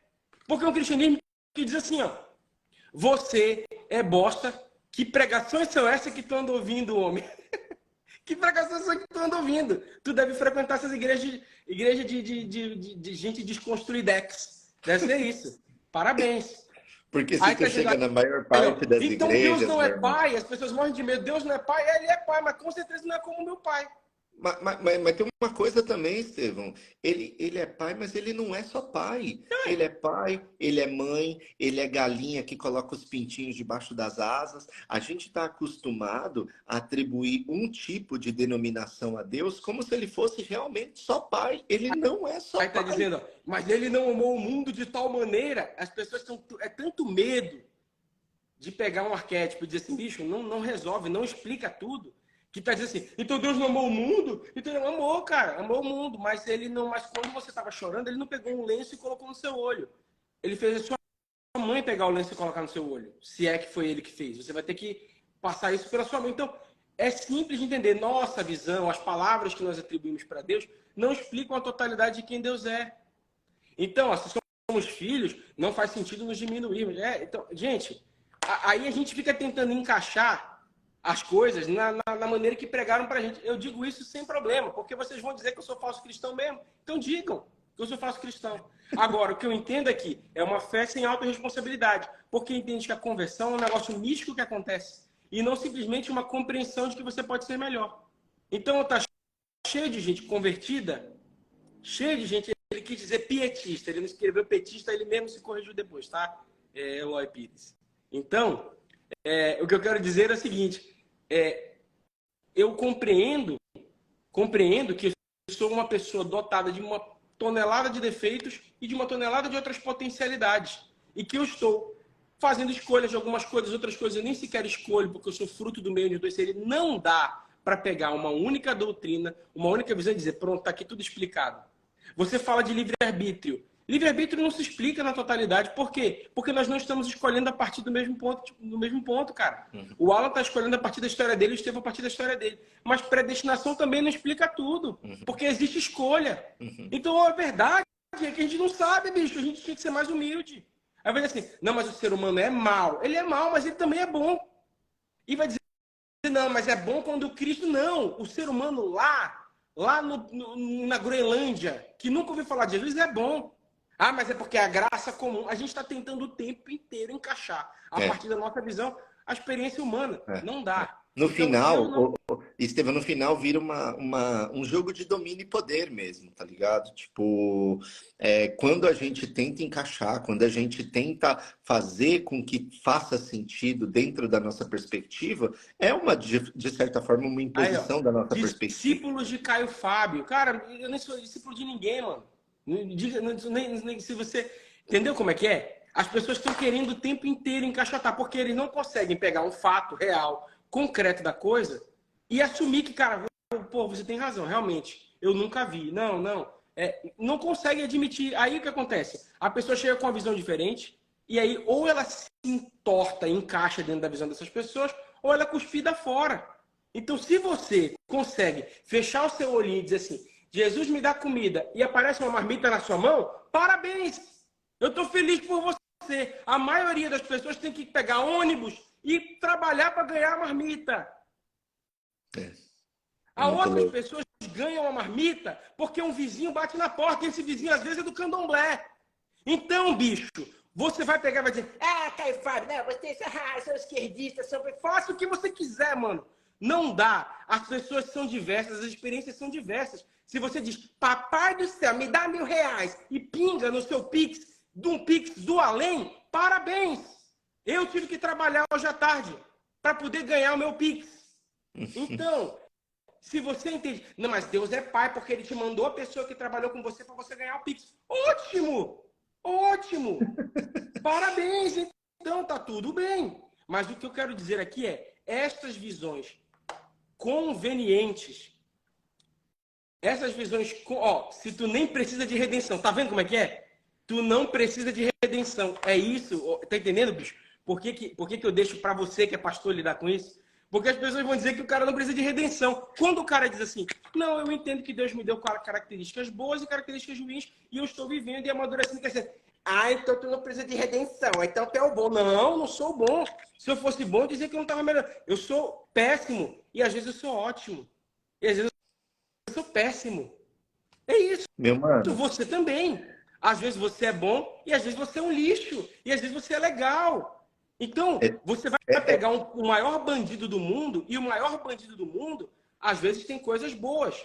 Bom, tá aí, já estão dizendo outras coisas. Então, assim, eu acho maravilhoso, esses pensamentos são maravilhosos. Porque, assim, na prática é isso, bicho. Nós somos diversos, pessoas diferentes, com perspectivas diferentes, vivendo histórias diferentes. Então, eu chamo Deus de pai? Chamo, cara. Eu chamo ele de pai. Eu chamo. É uma palavra que eu conheço e que eu acho que encaixa. É isso, mas quando eu olho pro meu pai, eu digo assim, não, mas tem coisa que não bate. Pô, eu chamo ele de mãe também. Tem um disco inteiro onde eu uso essa metáfora, mas ele também não encaixa exatamente Uhum. com a minha Hum. mãe. Mas eu posso chamar de amigo, mas também não encaixa exatamente com amigo. Porque eu nunca fiz live com Deus. Mas é exatamente Então, esse não se encaixar que faz ele ser Deus. Ele não se encaixa mesmo, cara. pronto, tá tudo Ele bem. não se encaixa Agora, mesmo, tá agora, tudo bem. agora como é difícil admitir que não cabe dentro do que a gente quer. Como é difícil admitir que não é exatamente como a gente explica. A gente Mas é, fica entortando, entortando para mas é tentar porque explicar. daí, Estevão, daí ele vira Deus, ele não vira eu, tá ligado? O que a gente tá fazendo o tempo inteiro é uma fábrica de deuses, mano. Cada um com seu deusinho, cada um com a sua reguinha, tá ligado? Ó, Deus é seu pai te exatamente. chama de merda ou bosta, amigo, talvez meu pai não me chame, mas tá cheio de gente aqui que foi chamada de merda e bosta pelo pai. Com certeza, Então o com que certeza. precisamos entender? E Deus não me chama de merda nem de bosta. Mas só que quando alguém chega lá na igreja e diz que Deus, que é pela palavra de Deus que eu sou um lixo, pode não usar a palavra merda, mas diz que eu sou um lixo, é como se fosse o meu pai celeste me chamando de lixo. É, Então, cara, para de tentar defender. Porque olha só, não precisa defender Deus. Tá tudo bem. Porque se ele acha ruim isso que eu tô falando, ele vai fazer o que dizem que ele fez com o Titanic. Vai me matar e vai matar 3.500 pessoas para se vingar do que eu falei nessa live. Sendo que o que eu estou falando nessa live nada mais é do que não tentar explicar quem Deus é, mas tentar entender com honestidade qual que é a minha caminhada. E cara, eu sou um cara que quando eu estou no desespero, quando eu estou no meu desespero, eu sei para quem que eu oro e a quem que eu prego. E quando eu estou feliz, eu sei a quem que eu é agradeço. isso mesmo. Tá tudo bem. Então não se preocupe com o que acontece na minha intimidade. O fato é que da porta para fora, voltando para o que a gente falou no começo, da porta para fora, as experiências humanas são muito diversas. Não dá para a gente tentar pegar a nossa reguinha e dizer que ela funciona para todo mundo. Não funciona. Então, eu não acredito nessas imagens que se ingessam de Deus. E a partir dessas imagens, é conveniente que certas imagens de Deus produzam, que sejam de um Deus violento, porque elas justificam violências. Ó, Elas Estevão, justificam pessoas que vivem debaixo de culpa. olha que louco isso que você está falando, toda essa conexão com uma percepção que eu tenho, sabe? Assim, eu queria dividir com você e com a galera que está aqui com a gente. E, inclusive, eu quero abrir um parênteses para agradecer as interações, mano, porque eu tô sentindo Da hora. que deixou de ser uma live de duas pessoas para virar uma roda de conversa, tá ligado? E isso é do caramba, mano. Eu acho massa e é legal a maneira como você também interage com eles e como eles estão falando com a gente. Mas olha só, mano. Eu sinto, sabe, Steven? Deus não é fatalista. Perfeito, eu acho maravilhoso dia de crer, mas ele matou a humanidade inteira e salvou 8 pessoas de uma família. Segundo o livro que você está dizendo que deveria ser a base de fé para todo mundo.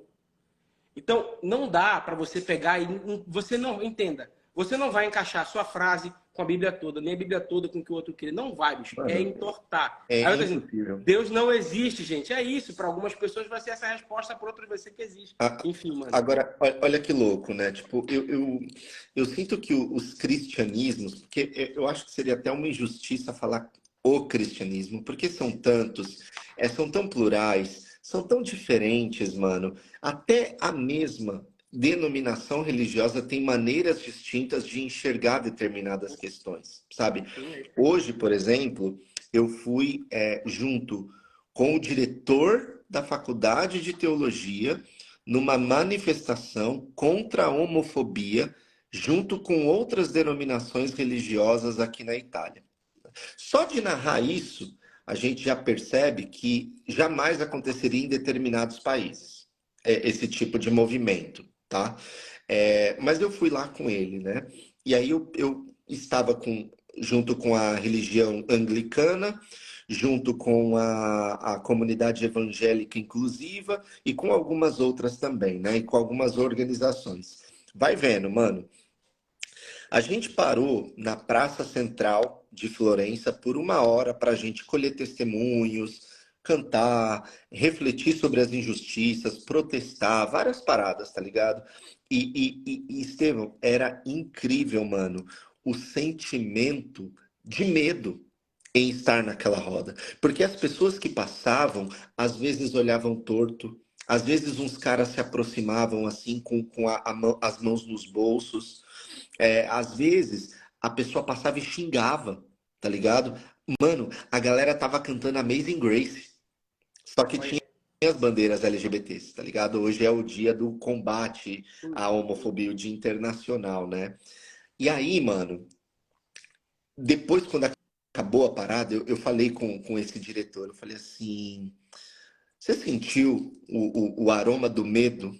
Você sentiu esse perfume do medo que pairava ali, aonde cada um que chegava perto, ao invés da galera que estava na roda receber com alegria, ficava preocupada se não ia acontecer alguma coisa, um atentado e tudo mais? E aí ele me falou assim: a Itália não tem uma lei contra a homofobia. A Itália é um dos poucos países na Europa que é extremamente contra a homossexualidade, e agora com esse governo da Meloni, né, de extrema direita, é ainda mais, sabe? E aí eu falei para ele assim, cara, nós sentimos esse medo por uma hora. Imagina o que é sentir esse medo por ser quem é por toda a vida, cara. Mano, aí você fala, entra no bagulho do medo, porque é a roda, né, que movimenta as religiões. O medo é aquilo que faz a pessoa permanecer, é aquilo que faz a pessoa entrar, é aquilo que faz a pessoa não sair. É o medo. No fim das contas, boa parte das pessoas é o medo. Ou é medo de se perder, ou é muita vontade de se dar bem. No final das contas, tudo consiste em encontrar a vida eterna, né, e morar bem, viver bem e tudo mais. E aí, mano, eu termino, porque a galera tá aqui para te ouvir, não me ouvir, mas eu queria só contribuir com isso. Eu acho que o cristianismo, generalizando mesmo, com poucas exceções, ele tem uma filia, ele tem um tesão na morte. Ele cheira a morte. Ele tem, assim, prazer na morte. E por que que eu digo isso? Veja só.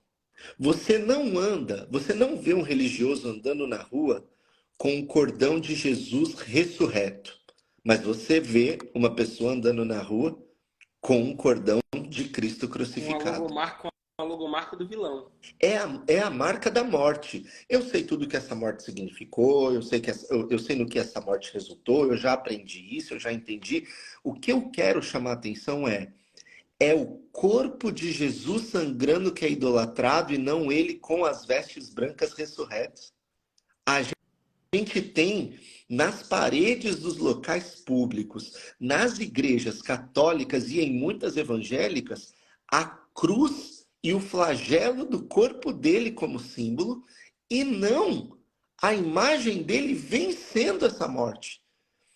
Os filmes que retratam a vida dele, retratam ele tomando chicotadas, e quanto mais sangue, mais preso a gente fica. Mas a gente não se atenta que não foi isso, única e simplesmente, que nos deu a redenção.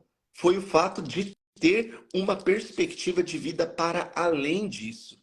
E Olha, aí, mano, e aí a minha cabeça, ela fica bugada em como nós não percebemos que o medo de morrer, a cultura, a ode, a oferenda à morte é algo tão presente na nossa realidade.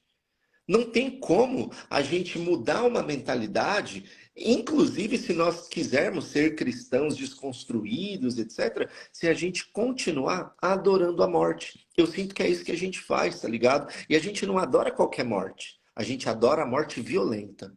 É a morte cara, violenta que chama atenção, tá ligado? eu, não, eu acho, quando a discussão cai num campo teológico, e alguém vai dizer que que é assim, que na verdade é assim, é assado, estão querendo explicar Deus, tá totalmente equivocado. Eu não tenho a menor pretensão de explicar Deus. Pelo contrário, estou reconhecendo que eu não sei. Boa, Ao contrário, boa, estou reconhecendo que eu não sei. Eu não sei. boa. Eu não sei como é, de que modo é. Eu acho impossível, porque para mim, quando chega ao ponto que transcende a minha capacidade, a minha linguagem, transcende a minha maneira de explicar, a minha cognição, como é que eu vou explicar? Então eu não sei, eu digo, ó, não sei. O que tem para lá, eu não sei, né? Me relaciono com as ferramentas que tenho, com as que eu aprendi e tal, mas é o contrário. Eu acho que a discussão aqui, toda discussão, inclusive as coisas que eu falei, elas não são sobre Deus. Elas são sobre como determinadas crenças podem afetar a gente do lado de cá. Perfeito, É só perfeito. isso.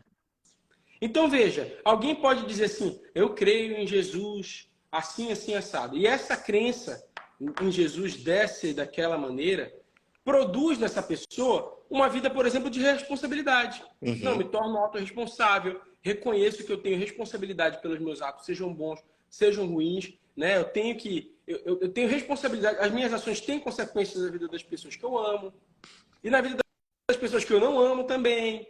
Então, isso tá, pode gerar um impacto aqui. Se, no entanto, determinada crença produz do lado de cá uma pessoa que se diz convertida, que se diz cristã, mas que o prazer dela é provocar, rir, zombar, destruir, causar mal-estar na vida dos outros, para mim é sobre isso a discussão. Porque se alguém tem dentro de seu coração disposição para viver uma vida belicosa, uma vida de guerra, uma vida de provocação, uma vida de entrar numa live e ficar falando um monte de bobagem, rindo, zombando da cara do outro, que fruto é esse? De onde vem isso? Que crença é essa que deságua nesse tipo de comportamento? Então, a discussão aqui é sobre quem nós somos, não sobre quem Deus é. Perfeito. É sobre quem eu sou. Esse foi o começo da nossa discussão. É a única dimensão que me interessa a espiritualidade. Quero mandar um beijo para um monte de amigo meu que está aqui. Larissa Viana, Alex Albino. Nossa, nem lembro mais. Um monte de gente que passou dizendo que mandou beijo para mim. Beijo para todo mundo.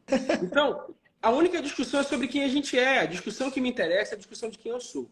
Eu vejo, Alan, que a ferramenta do medo, ela é uma ferramenta extremamente útil para manter pessoas, as pessoas atemorizadas e as pessoas que têm medo, as pessoas que têm medo de Deus, não têm necessariamente medo de Deus, mas têm medo de seus sistemas religiosos. Os sistemas religiosos privilegiam determinadas interpretações porque sabem que essas interpretações produzem pessoas mais atemorizadas. Então, uma reflexão, não sei se dá tempo ainda de falar, mas que para mim foi muito importante, foi entender os sistemas de opressão.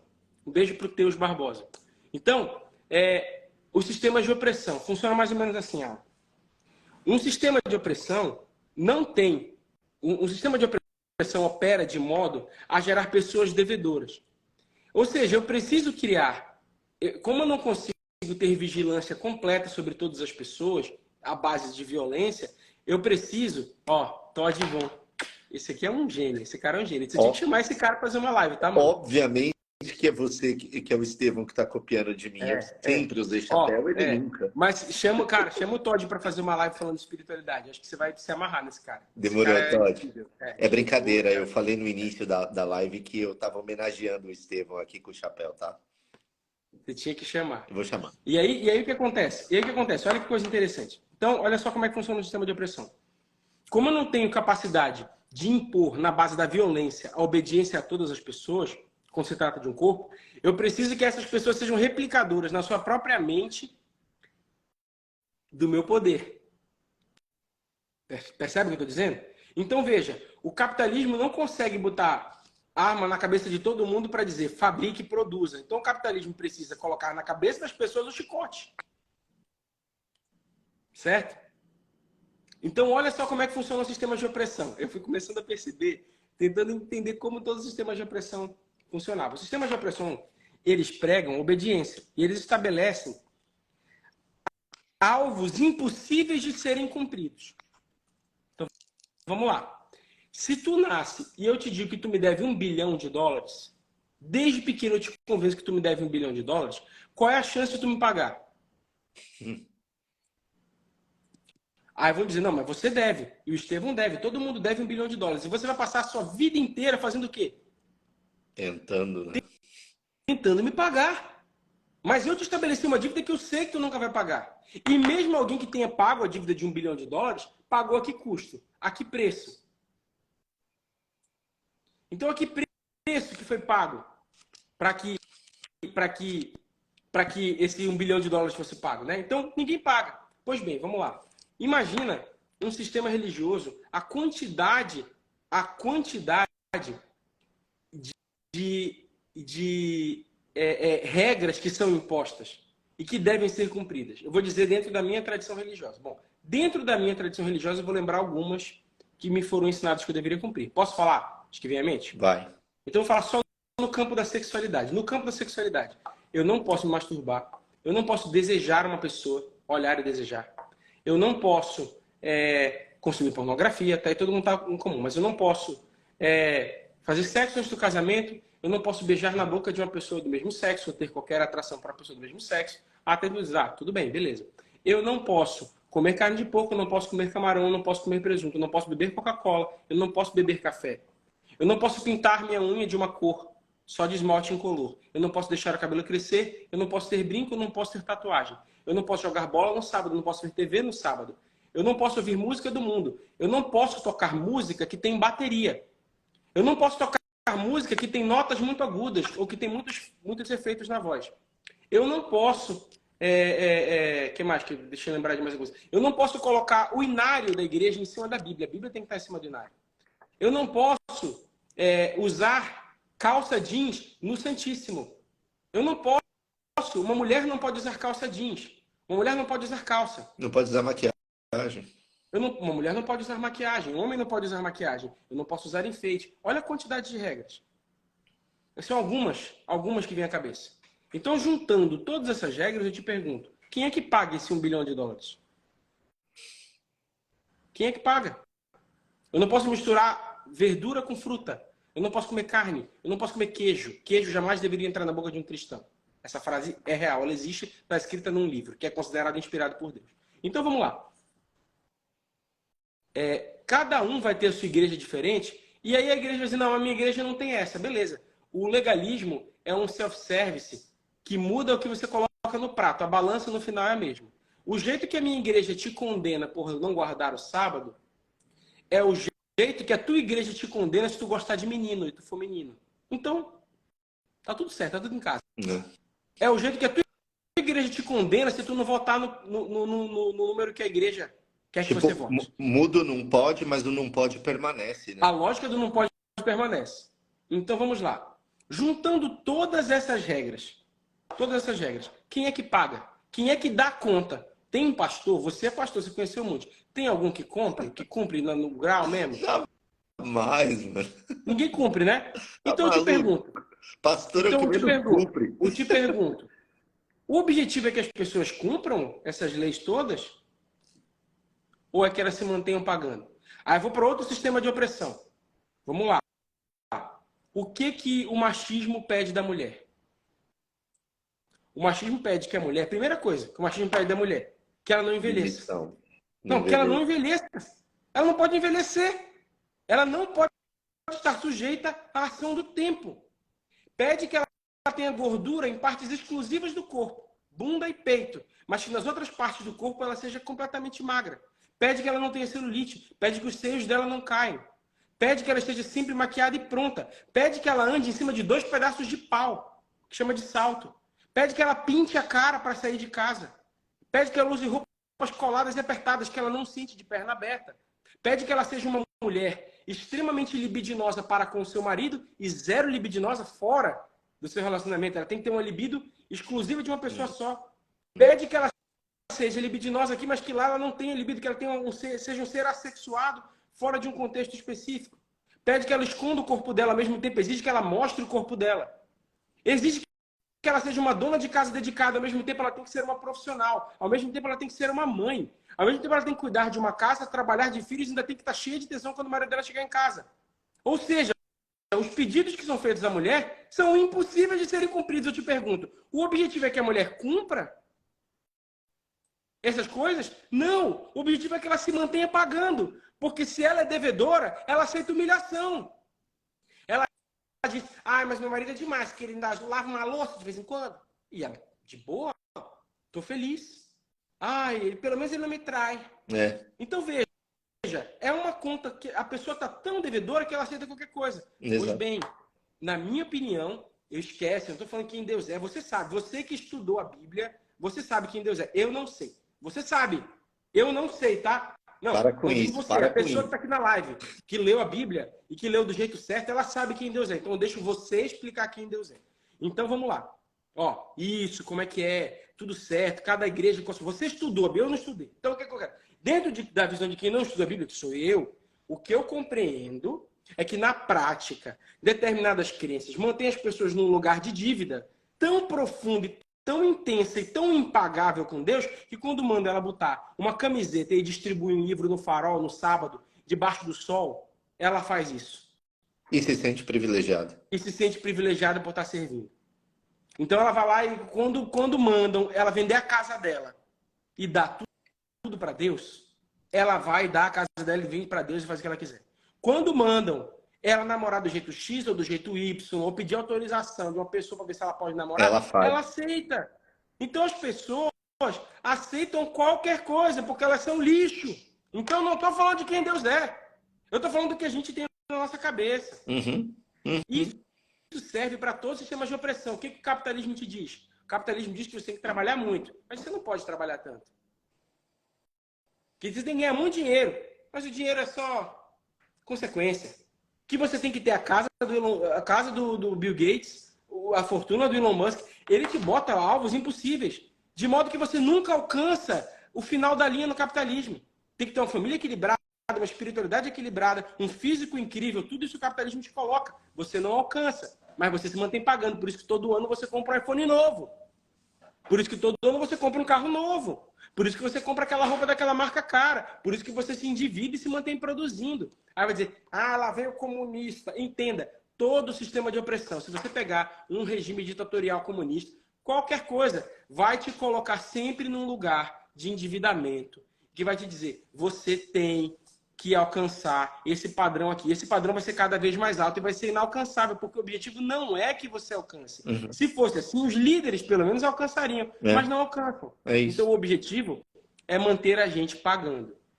Por isso, Alan, que para mim, a discussão mais importante é quem a gente é e como a nossa espiritualidade tem se traduzido na nossa vida. E não quem Deus é, como que ele é, qual é o mistério, se ele é isso, se ele é aquilo, se é livre-arbítrio, predestinação, monergismo, deixa o nome pós-lapsarianismo. Eu posso ter minha opinião, tenho, mas acho indiferente, porque o que me importa mais é isso. Na prática, a gente fica angustiado, a gente tem guerra dentro da gente, a gente quer fazer guerra com o mundo. A gente se sente culpado, a gente é recalcado, a gente se incomoda com quem está tendo prazer. No fundo, a gente queria estar tendo prazer dessa pessoa. Como é que ela pode e eu não posso? É aí, usando as palavras de Jesus, é a parábola do credor incompassivo, que é perdoado, tem a sua dívida gigantesca perdoada, mas ainda tem mentalidade de devedor. Exato. Aí quando ele encontra uma outra pessoa que deve a ele desgraça a vida desse, porque ele ainda não entendeu que ele não deve mais nada. Exato. É isso que está acontecendo. Exato. Então, é muito fácil, é só não se submeter. Tá bom. Então tá, se fosse assim, não tinha tanta gente oprimida e tanta gente sofrendo. Exato. Então a gente está tendo essa live aqui discutindo, porque eu mesmo já me submeti e ainda me submeto. Ainda me submeto em muitas coisas. Quero despertar. E é isso. Você me convidou para falar disso, pode ser que nunca mais me convide. Pode ser que eu só estou perdendo seguidor. Desde outubro, só estou perdendo seguidor. Um cara dizendo que eu sou uma lástima. Mano, o outro dizendo que mas você sabe que na real, assim... Pô, mano, em primeiro lugar, velho, o que você tá falando é tão visceral, mano, é tão potente, tão honesto, que vai despertar, velho, as mais diversas reações, porque a gente não tá preparado para honestidade, a gente não tá preparado para visceralidade, a gente é domesticado, a gente fala o que acha que tem que falar, mas na perspectiva do achismo do que o outro vai pensar. E quando a gente corta essa camada, é chocante, é doloroso, é impactante, é escandalizador, tá ligado? E isso que você traz é algo muito do seu íntimo, mas que eu tenho certeza, Estevão, certeza, vai encontrar ressonância no íntimo de muita gente que tá online, muita gente que vai assistir. Sabe por quê, mano? Porque você falou numa perspectiva de humanidade. E se tem uma coisa que todo mundo aqui é, por mais que muitas vezes alguns mecanismos tentem desumanizar, é humano. Todo mundo aqui é humano, mano. Todo mundo aqui tem dor, todo mundo aqui tem reflexões que ainda não fez, mas que quando recebe, passa a fazer.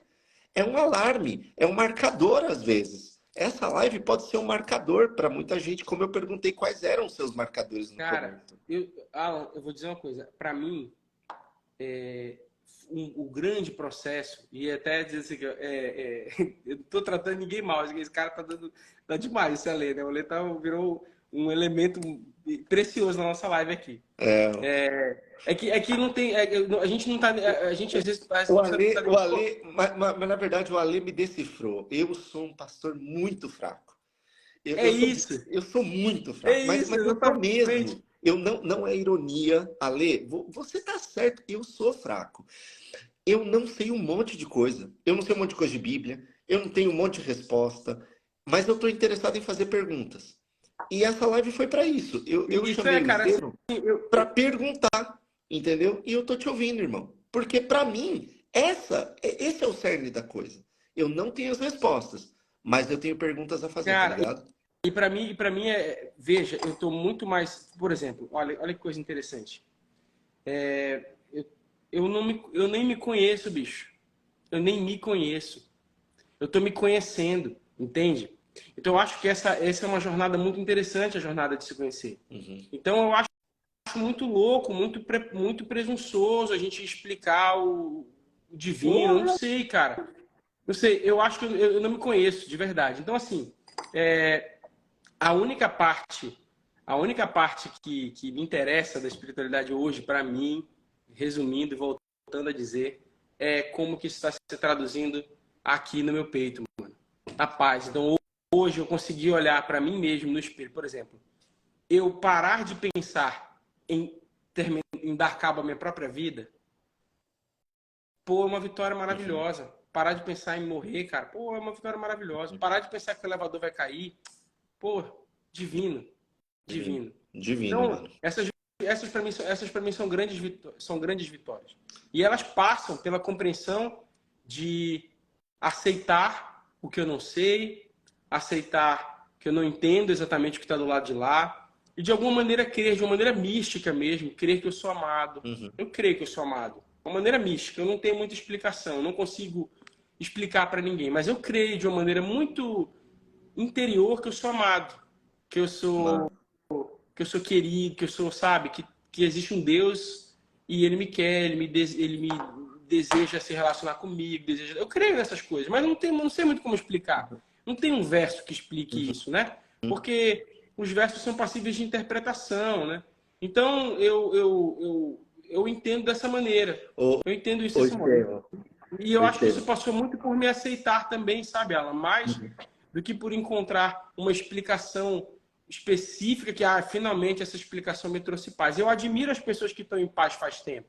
Da As hora. pessoas que já estão em paz faz muito tempo. Não, isso é besteira. Isso é porque tu é, talvez eu seja o maluquinho, talvez eu seja o frágil. Talvez eu seja o cara que sofre, que sofreu mais. E sofri de barriga cheia, talvez essa seja mais uma incoerência minha. De repente vai dizer, eu vim de uma vida muito mais difícil que a sua. Você, pode ser.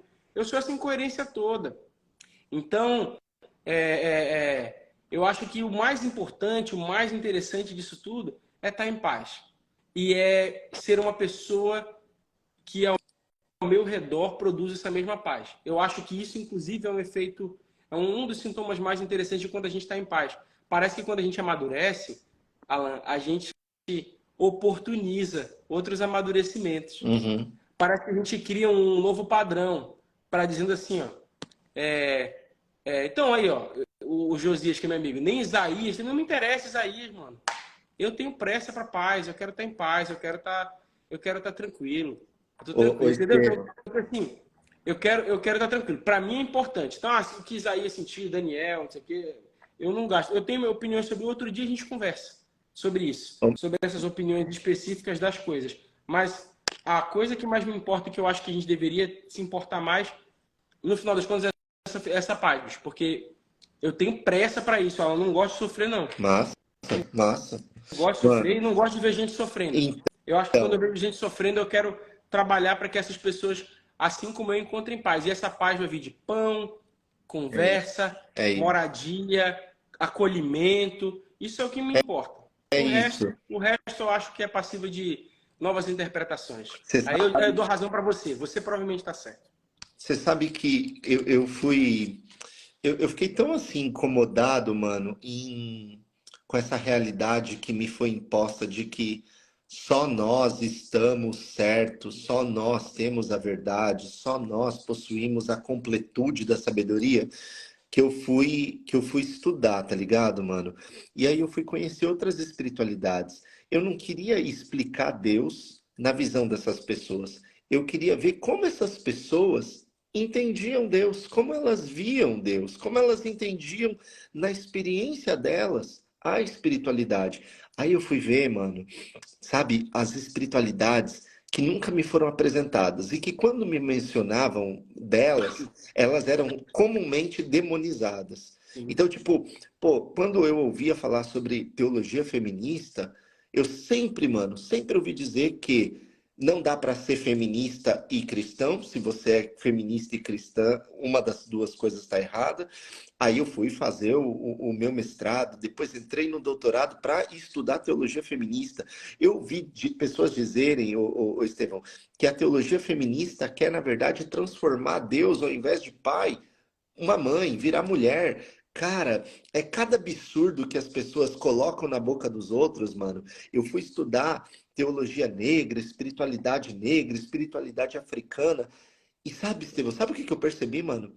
Que nenhuma delas é completa, mas todas, quando a gente une, passam a ter uma completude, porque é uma pensando no sofrimento que está vivenciando. E aí, quando a gente passa a entender essa amplitude de interpretações e de pessoas, mano, você ganha uma compreensão nova do que é espiritualidade, do que o outro pensa a respeito de Deus, e você cresce ao conhecer o que o outro pensa de Deus. Você passa a perceber que Deus não é aquela fabriquinha, aquela impressora 3D que você imprime e sai do jeito que você imagina. E é por isso, irmão, que eu estou trocando essas ideias sobre espiritualidade, sobre diálogo, porque eu quero conversar, eu quero entender, eu quero aprender. Eu estou muito menos preocupado em ensinar do que eu estou em realmente absorver, tá ligado? E eu queria dizer pra você, mano, que eu aprendi muito nessa live. Foi muito louco ouvir sua Mano, perspectiva, mano. eu nem sei por que que você me convida, sabe por quê? Porque você só convida especialistas, mano. Você só convida teólogos, teólogas. Você só convida Mano, gente zica, doutores, doutoras. Mano, eu sou um cara que não sabe. Eu realmente não sei. Não, não sei. Você sabe que eu tô dizendo que é verdade, porque eu acho curioso que as pessoas me perguntam assim, dizem assim, será que é tal coisa? Eu digo, nossa, pode ser. É interessante. E eu me exercito, eu vou naquele pensamento, aí eu volto, eu tenho, sei lá, eu vou desenvolvendo minhas teorias, né? Eu falo assim, olha, não sei, acho que pode ser três coisas, pode ser uma coisa só, pode ser essa, aquela. Hoje eu acho que é mais essa, amanhã eu acho que é você mais sabe, aquela. você sabe E ao por que mesmo que eu te tempo, convido? Sabe por que que eu te convido? Porque a sua espiritualidade é aberta, mano. E se nota, tá ligado? Eu não quero, eu não tenho mais tempo pra me relacionar com quem tá fechado.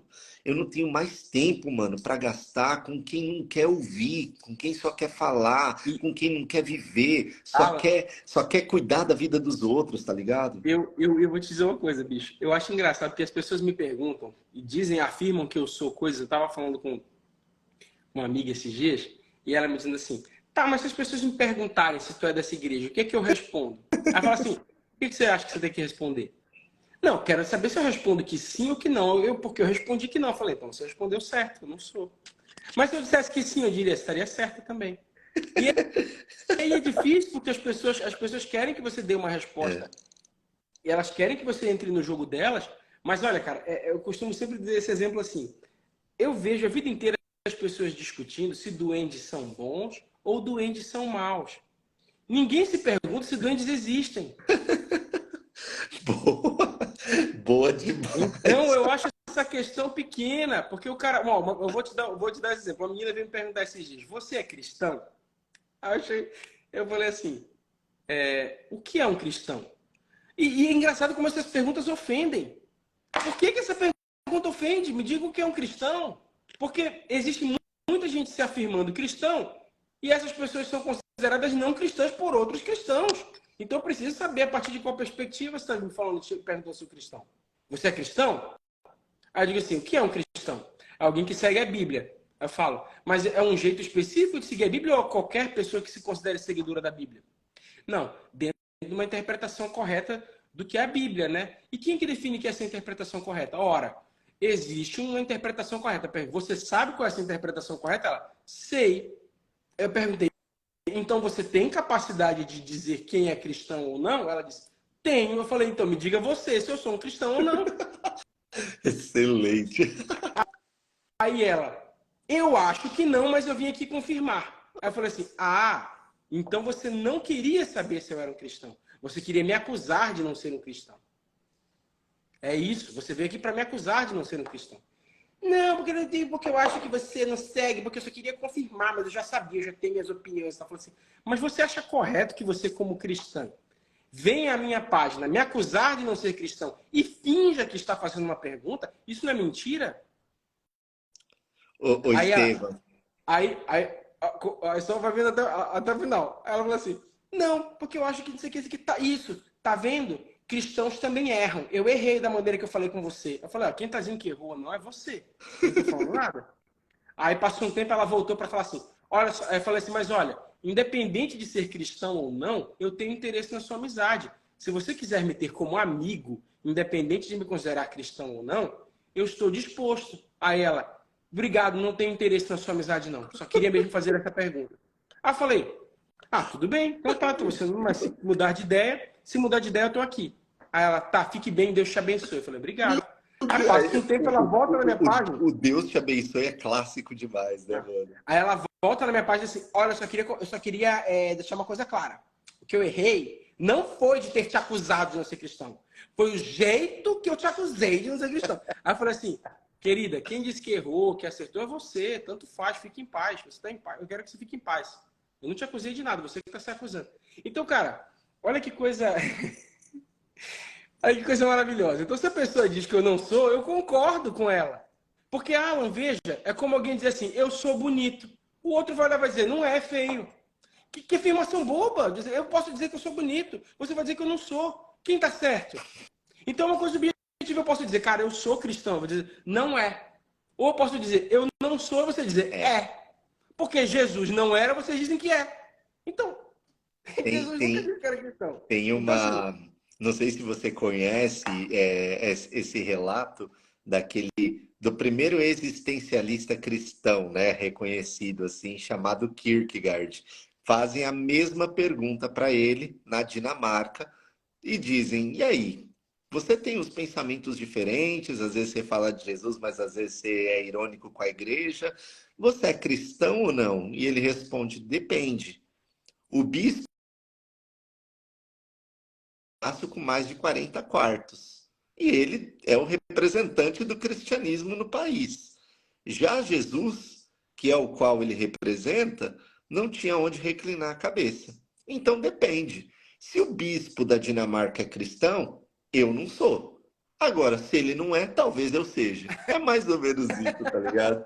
Mano, eu, maravilhoso, cara. eu preciso terminar a live, porque senão eu não vou conseguir deixar essa preciosidade salva. Tá E eu bom. quero te agradecer, meu irmão, porque com 4% de bateria chegamos ao final em uma das conversas mais épicas que eu já tive, porque foi muito Mano. louca, mano. Ó, Foi muito galera, se sincera. alguém se ofendeu com o que eu falei, eu tô disposto a ser amigo de vocês. Me mandem mensagem. Eu amo fazer amizades e conversar. A gente vai ter muito espaço para conversar. Então, vocês são todos bem-vindos. Eu posso não ser um cristão verdadeiro, mas eu gosto de fazer amigos. Então, vem embora. Irmão, um beijo para você, foi um prazer imenso, como sempre. Obrigado por sua generosidade, ter dedicado esse tempo, ter aceitado trocar ideia comigo de novo. Você é uma bênção, mano. Se você é cristão ou Mano. não, pouco importa, mas que você é bênção, porque bênção é presente, mano. Que Tamo bom, junto. mano. Que bom que você pensa assim, cara. Te amo, viu, mano? Tamo bem, Obrigado. irmão. Tamo Tudo de junto, mano. bom. Galera, que coisa linda, né, mano? Enquanto o Estevão desconecta, eu quero agradecer a vocês que permaneceram até o fim e quero pedir para que vocês se conectem um pouquinho também nos outros diálogos que estão rolando, que são bem lindos. Eu conversei ontem com o Caio Fábio, eu conversei com a Dorley, que saiu do armário porque se viu numa condição de repensar seus pensamentos e mentalidades porque o filho assumiu a homossexualidade. Eu quero que vocês assistam a live com o Felipe Maciel, que não é tão popular nem conhecido, mas tem uma história linda, uma trajetória maravilhosa. Ele convive com o vírus HIV, é um homem homossexual e uma pessoa de uma generosidade, de uma, sabe, sensibilidade, de um coração tão lindo. Ele ensinou muita coisa na live pra gente, então, por favor, assista também as lives daquelas pessoas que nem sempre são tão conhecidas assim, porque tem muita coisa boa também. E não se esqueça, dia 20 de maio tem lançamento do curso. Eu quero convidar você a conhecer um pouco mais, porque tem muita coisa legal que nem sempre foi apresentada da forma correta pra gente. Beijo pra todo mundo. Valeu, Estevam. Tudo de bom, irmão. Tchau, tchau.